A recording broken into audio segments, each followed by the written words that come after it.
Do you prefer to be loved or feared? If your answer came quickly, maybe it's worth thinking again. Is kindness enough to command respect? Should a leader always act ethically? Or are there moments when morality must be sacrificed for the greater good? Niccolò Machiavelli, the man who inspired the word Machiavellian, asked these questions before anyone else. And his answers were so brutal, so cold, that he remains one of the most controversial philosophers in history. Machiavelli wasn't interested in fairy tales about virtuous leaders.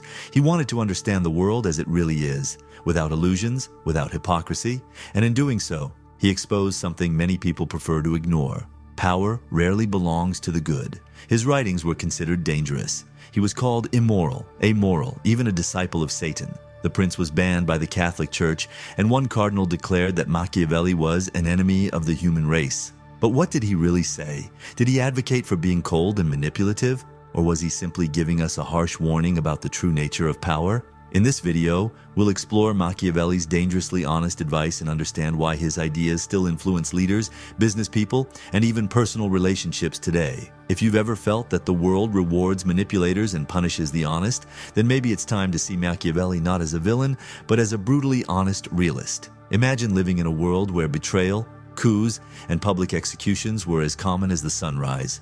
That was the reality of 15th century Florence, a wealthy and powerful city, but also a battleground for rival families, mercenary armies, and even the church itself.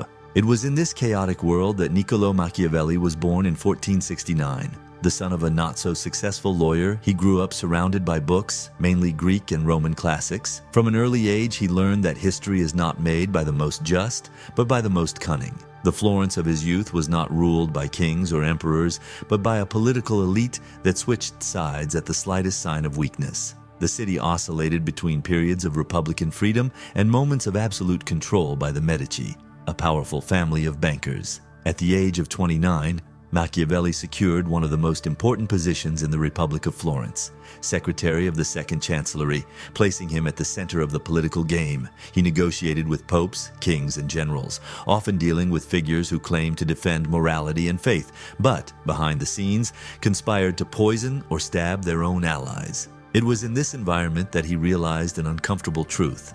The most successful leaders were not necessarily the most virtuous, but the most effective. For over a decade, Machiavelli worked behind the scenes of Florentine politics, drafting treaties, spying on enemies, and trying to strengthen the Republic. But in 1512, his luck turned. The Medici, who had been expelled from Florence years earlier, returned to power with the support of the Pope and Spanish forces. They saw Machiavelli as a symbol of the old Republic and without hesitation imprisoned and tortured him. Yes, tortured. His wrists were tied behind his back, and he was suspended in the air, repeatedly dislocating his shoulders to force a confession of treason. But Machiavelli confessed to nothing. After weeks of suffering, the Medici decided to release him, but with one condition: he could never return to politics. Exiled from his own city, he retreated to a small farm on the outskirts of Florence. It was there, far from power and intrigue, that he began writing his most famous work, The Prince.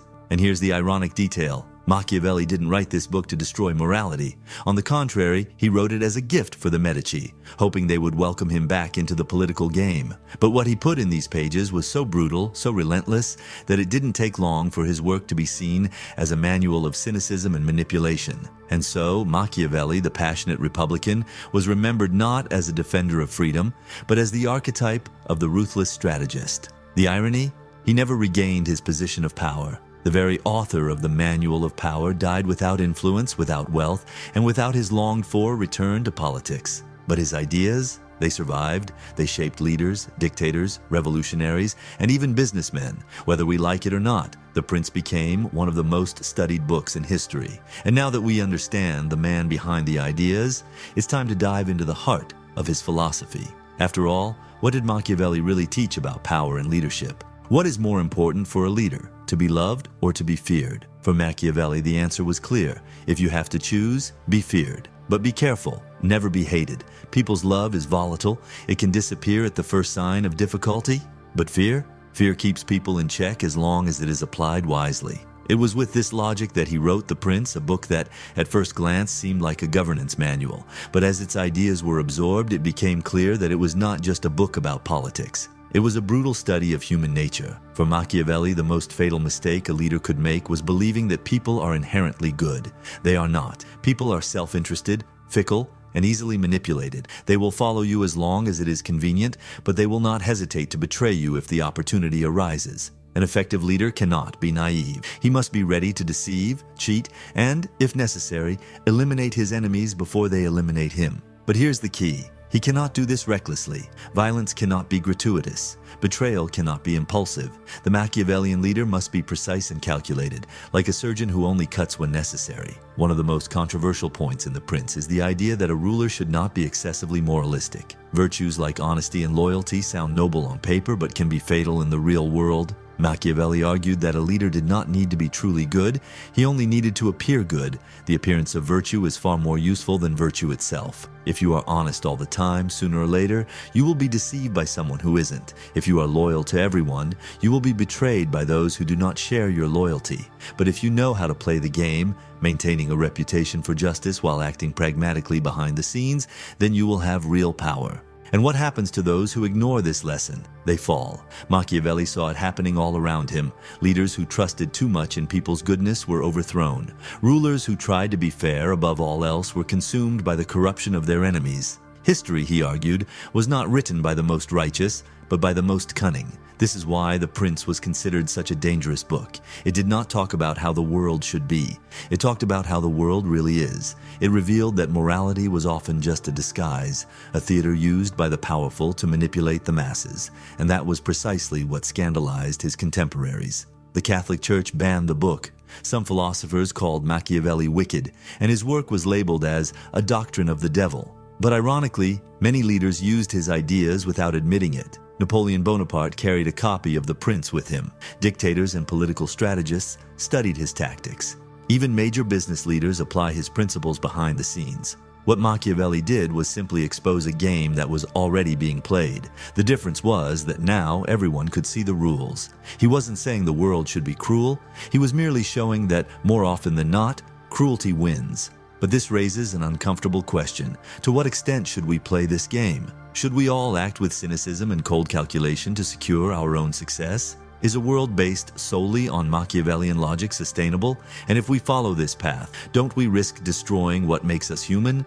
If Machiavelli was right, then the world belongs to the cunning, the manipulators, and those who know how to play the game of power without hesitation. But can this logic be applied without consequences? Would a world where everyone acts solely with strategy not turn into a nightmare where no one trusts anyone? It didn't take long for philosophers, writers, and thinkers to start questioning the ideas in The Prince. One of the first to challenge this perspective was Erasmus of Rotterdam, who argued that a leader should guide his people through morality and reason, not fear and manipulation. To him, politics should reflect the highest human values, not be a battlefield where only the most calculating triumph. Centuries later, Immanuel Kant took this criticism even further. He argued that morality cannot be relative to circumstances. For Kant, ethics should be based on what he called the categorical imperative, meaning a set of principles that must be followed regardless of the consequences. If everyone cheated and deceived to gain an advantage, the very fabric of society would unravel. Dostoevsky, in Crime and Punishment, created a character who embodies the extreme of Machiavellian thought, Raskolnikov. He believes that some men are above common morality, that they can kill and manipulate for the sake of a greater goal. But what happens? He is consumed by guilt, tormented by his own conscience.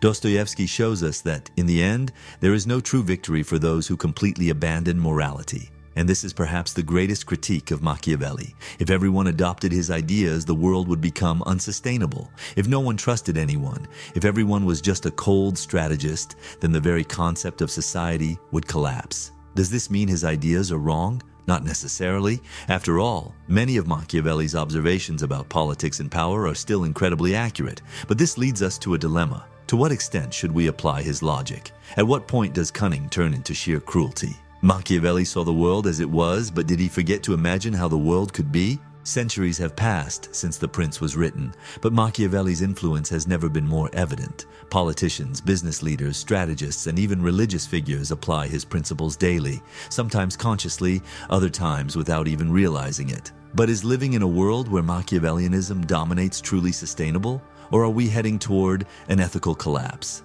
Looking at global politics, it's clear that many leaders follow Machiavelli's playbook. In times of crisis, we see rulers manipulating information, spreading fear, and making decisions that secure their hold on power, often at the expense of the people's well-being. Some present themselves as saviors, but behind their charismatic speeches, their actions are coldly calculated. They understand, as Machiavelli once said, that people prefer the illusion of stability over the uncertainty of change. In the business world, Machiavellian ideas thrive as well. How many companies build an image of social responsibility and ethics while exploiting workers and destroying the environment? How many executives make decisions based solely on maintaining power and maximizing profit, regardless of moral consequences? For many, the reputation of being a good leader is nothing more than a disguise, a carefully crafted mask designed to maintain control and influence. And it doesn't stop there. Machiavelli's influence isn't limited to world leaders. His philosophy has seeped into everyday life. In the age of social media, emotional manipulation is a powerful tool. Influencers, brands, and even ordinary people learn to craft narratives to gain followers, appear authentic, and earn others' trust. But how genuine is it? Are we truly connecting with one another, or are we merely playing a game of appearances? Modern psychology has even coined a term for this: Machiavellianism, one of the three traits in the so-called dark triad of personality, alongside psychopathy and narcissism. People with high levels of Machiavellianism are master manipulators, skilled at exploiting others' weaknesses to their advantage and viewing relationships solely as means to an end. But here's the big question. If everyone adopted this mindset, what would be left? If no one trusted anyone, if every relationship were just a strategy for gaining power, we'd live in a cold, paranoid world where the only rule was survival of the fittest. Would that truly make us more powerful, or just more isolated? Perhaps the real lesson from Machiavelli isn't that we should follow his advice to the letter, but that we must be aware of how the game of power is played. Understanding Machiavellian tactics helps us recognize them, protect ourselves, and more importantly, decide how far we're willing to go in playing the game. So maybe the key isn't to ignore Machiavelli, but to use his teachings with balance, to acknowledge that manipulation exists in the world, yet consciously choose how far we're willing to go to win. In the end, the real question isn't whether Machiavelli was right. The question is,